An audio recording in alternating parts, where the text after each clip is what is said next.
Welcome to our presentation on how to make review rewarding.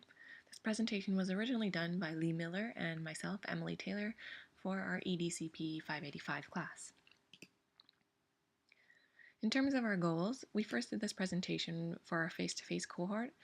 At the time, we were also demonstrating 4 practical tactics and strategies that teachers could use to help students review at the end of a unit. I won't be going into these today for our Prezi, as again, we don't have that face-to-face component. So there'll be a few areas that I won't be touching upon, but we will be discussing how to get your students to enjoy and not lament these collaborative activities, and 3, for you to consider the possible benefits and consequences of using incentives and rewards.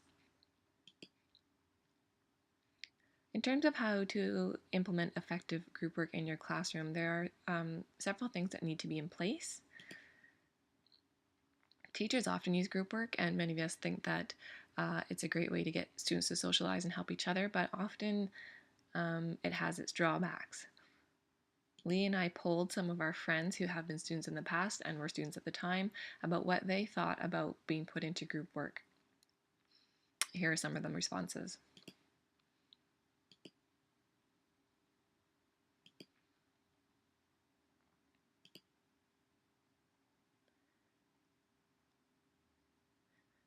So as you can see, the feedback wasn't entirely positive. A lot of people feel that some students will not pull their weight in group work, and others are going to have to pick up the slack, and that is the reality of group work. So how do you set up as a teacher effective group work and make sure that all students are fulfilling the roles required of them?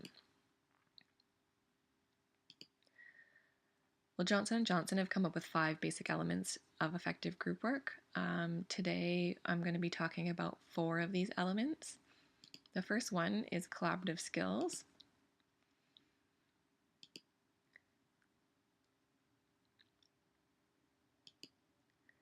In terms of these skills, they are a hierarchy of communication, social, and critical thinking skills, and all these skills must be in place in order for effective group work to occur.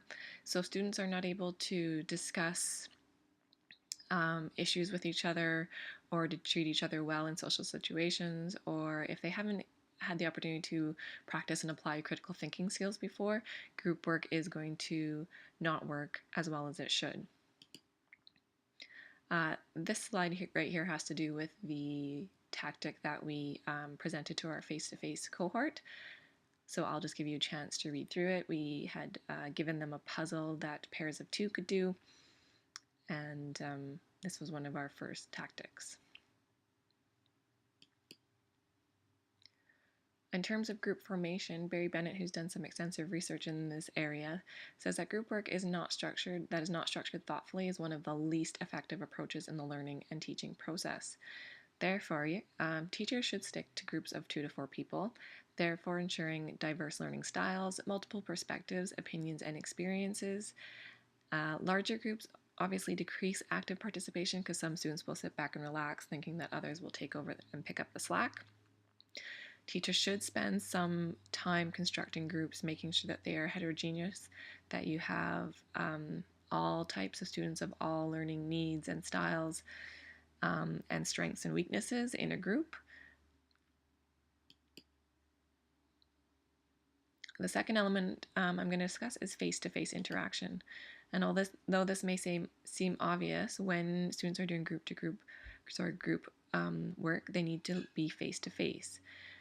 They need to be able to see and hear each other.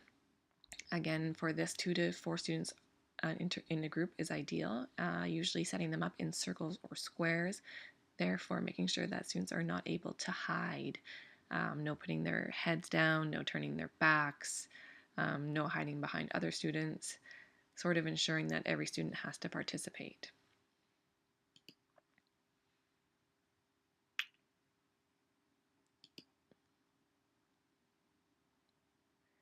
In terms of the third element, individual accountability,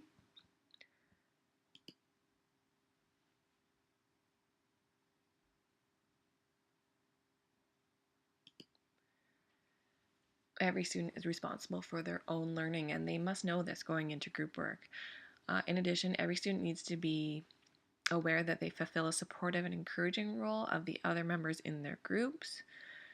There should be no taking down or treating badly of their group members, or the group structure itself will not hold. There should be no hiding. And if group members are not accountable individually, the group success is going to be ineffective.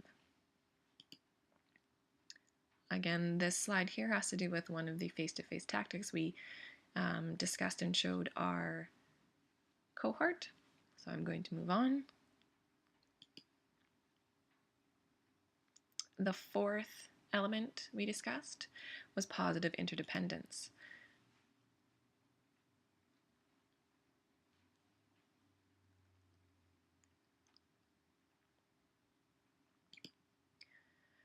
Positive interdependence means that students feel connected to each other in the accomplishment of a common goal.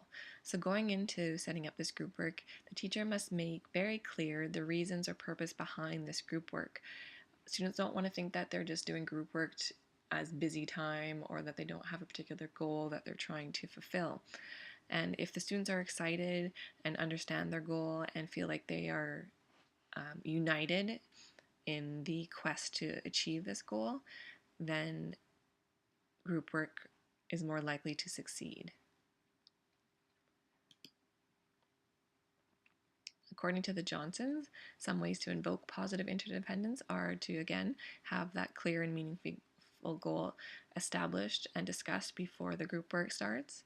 Assigning roles, so making sure that every student has a role within their group, whether it be a recorder, a mediator, a timer. There's lots of different roles that students can have. And depending on the teacher and the environment, some choose to provide incentives or outside forces, which can be rewards, and I'll discuss this in a moment. There is one fifth and final element, which is processing and reflection, and this element basically is the extension of group work, so where you can have students build on their learning by using graphic organizers such as concept maps or mind maps. They could also do extensions to the learning, or even self-reflections as to how did the group work go, what issues did you find within your group work, what things would you want to change for future group work.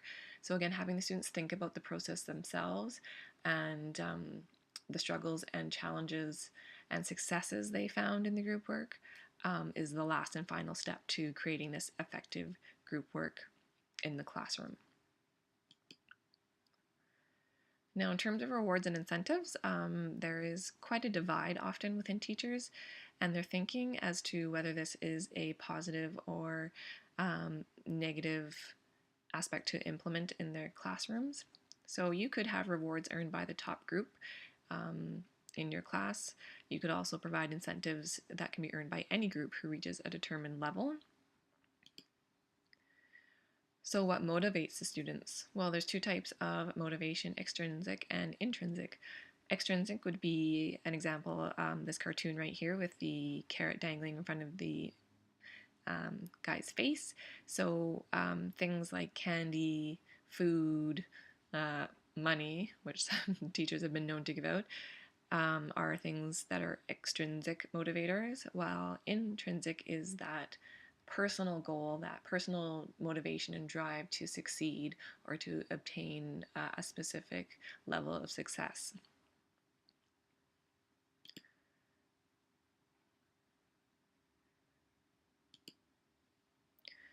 Alfie Kahn has done a lot of research into the reward and incentive programs used by teachers. He is not a proponent of using rewards. Here is a quote that sort of explains why. The problem is not just that the effects of rewards don't last. No, the more significant problem is precisely that the effects of rewards do last, but these effects are the opposite of what we were hoping to produce. What rewards do, and what they do with devastating effectiveness, is to smother people's enthusiasm for activities they might otherwise enjoy.